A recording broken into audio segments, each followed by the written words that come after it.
How are you doing, everyone? Good day. This is Aiken Story, host of Extreme Foolishness TV, where I talk about extreme foolishness that goes on. If this is your first time watching, thank you. If you haven't subscribed, please subscribe at the end of the video by clicking the subscribe button. Also, click on the bell notification so you can get notification anytime I upload a new video, so that way you can be one of the first people. Anyway, I'll be talking to you guys today about the Texas governor's executive order requiring people to wear a mask in Texas. And at the end of the video, I will be telling you guys my opinion about the order, whether the exceptions makes the order toothless. So just to give you my take.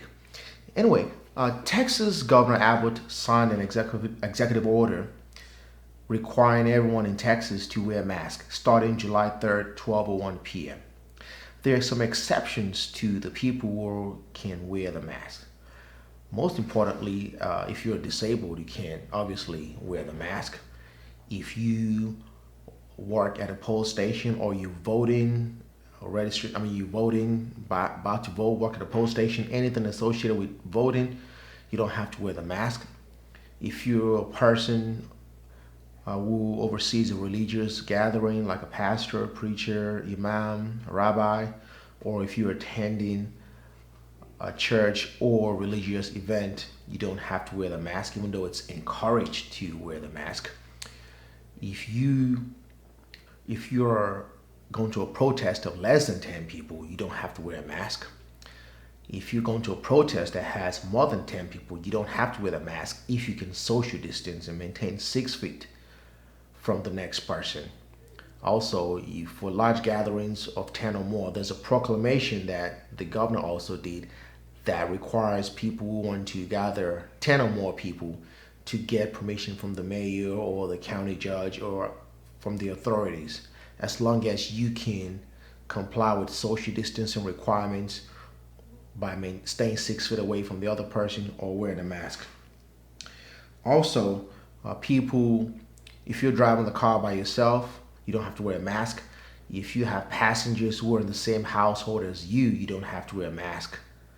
So that lets me think that if you're an Uber or Lyft driver and you pick up passengers who are not in the same household of you, you will have to wear a mask and the passenger. So I don't know how that would apply if you picked up somebody from an airport, or if the Uber driver picked up somebody from an airport. Will Uber or Lyft be required to have masks in the car so that they can be in compliance with the executive order? I don't know how that will work. Also, if you're exercising outdoors and you cannot maintain social distancing of 6 feet or more from the other person, you have to wear a mask. I don't know how that will work. People exercising, running. So I tried it once and it wasn't fun at all. Also, I think I talked about that. If you're giving a speech, you don't have to wear a mask. That's obvious, except you can speak and shout through your mask. And I talked about the religious services. So those are the notable exceptions. Also, it's very, very important that the governor of Texas made it clear that an officer cannot take somebody to jail for violating this mask policy. So, you can't take folks to jail. And for your first violation, you can get a written or verbal warning. Officer says, hey, go put on a mask, that kind of stuff. For subsequent violations, you can get fined up to $250. So it doesn't cap it. So it appears that you can keep getting fined up to $250 every time you violate this mask policy after the first verbal warning. So I don't know how that will play out. But the governor made it clear that no one can go to jail. So I guess if you don't pay the fine, I don't know if there's anything they can do. I guess it's just kind of something to force people to wear the mask. But the governor does make it clear that if you are committing a violent felony relating to the enforcement of this mask, the officer can take you to jail. We know how it gets now. Sometimes you don't have to do anything to go to jail with some of those officers. So I don't know how that will play out. Some people don't do anything wrong and they still end up going to jail or dead. So that is another story or another issue. Also, it's very, very important that you can be taken to jail for criminal trespassing if you go into an establishment that requires you to wear a mask and you don't wear a mask. For example, you go to Costco or any kind of retailer and they say they have a mask policy, you're not allowed, and you go in without a mask and they tell you to leave and you do not leave.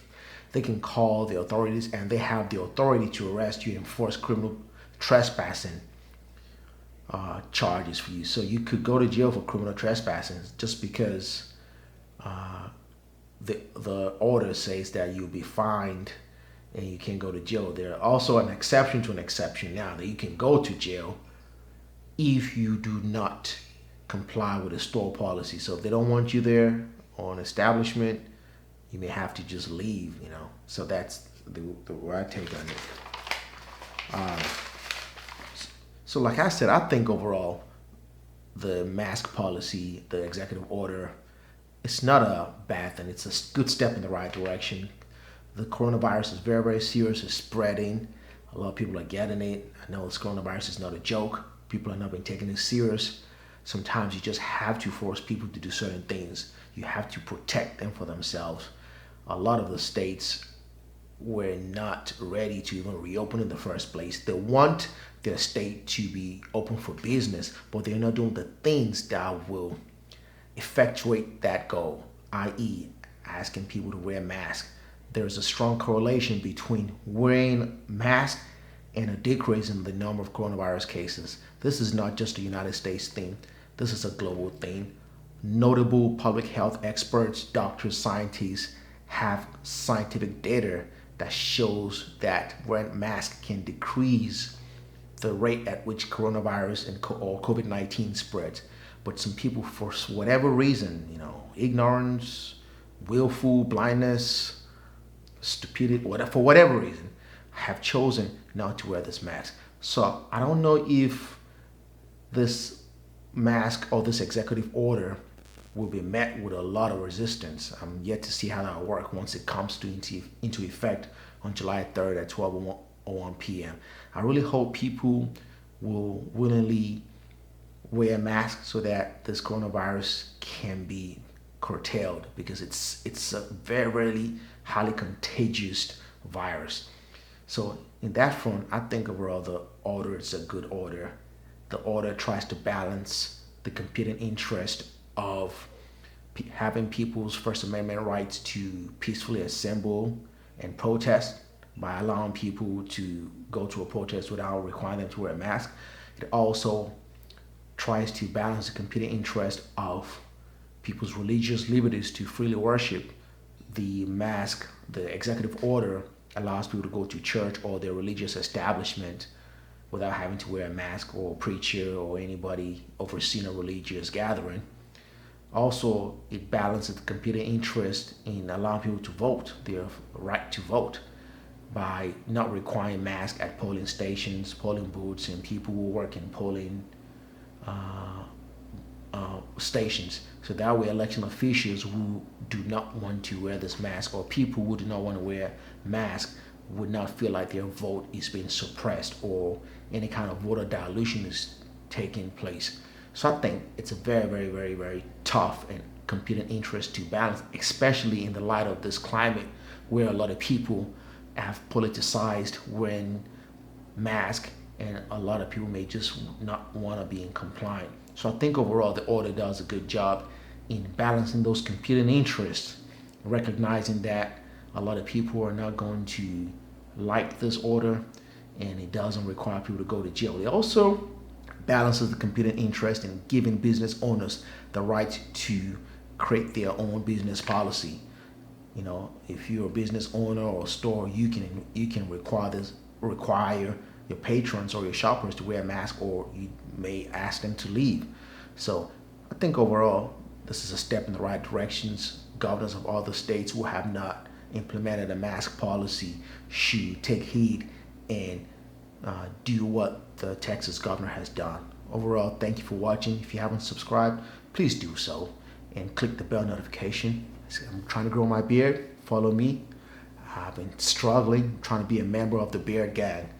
I don't know which one is harder, wearing a mask or being a member of a beard gang for me. It looks like being a member of the Beard Gang is much, much harder than wearing a mask. Thank you, everyone, and thanks for watching. Cheers.